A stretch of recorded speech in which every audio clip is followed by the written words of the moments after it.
বলছি, তুমি একবার মা মনসাকে ডেকে দেখো, একবার তোমার কথাটা জানিয়ে দেখো। দেখো প্রত্যেকটা মানুষের ফোনে ফোনে তো আসেই, আর যারা ফোনে রাখেনি তারাও মনের থেকেই বলতেছে।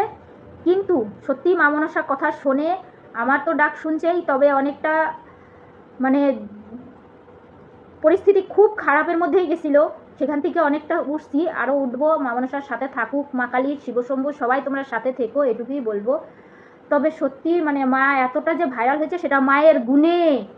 মার এত সুন্দর, মানে শুধু যে উনি দেখতে একদম দেবী, মা মানে মা মনসার মুখ দেবী, ওনাকে যে সাপের মতো আমরা ভয় পাই, আর উনি যে সত্যি এত এত অপূর্ব দেখতে, এত অপূর্ব সুন্দর উনার মুখশ্রীটা বানাইছে, যে মানুষটা বানায় তাকে ধন্যবাদ জানাতে হয়, যে মা মনসার মুখটা এত সুন্দর ফুটিয়ে তুলছে। সত্যি তার হাতের কারুকার্য আছে। তিনি জানি মন দিয়ে ধ্যান দিয়ে তিনি পুরোটা তার মা মনসার মধ্যে ঢুকে গেছে, যে তাকে বানাইছে সত্যি অপূর্ব সুন্দর বানাইছে, মানে ফুটিয়ে তুলতে পারছে। আর তার গুণ দিয়ে এবার হচ্ছে মা মনসা, তার গুণ দিয়ে সে এতটা প্রচার পাচ্ছে। আরও পুজো পাক, মা মনসা আরও পুজো পাক, সকলের পুজো পাক, প্রত্যেক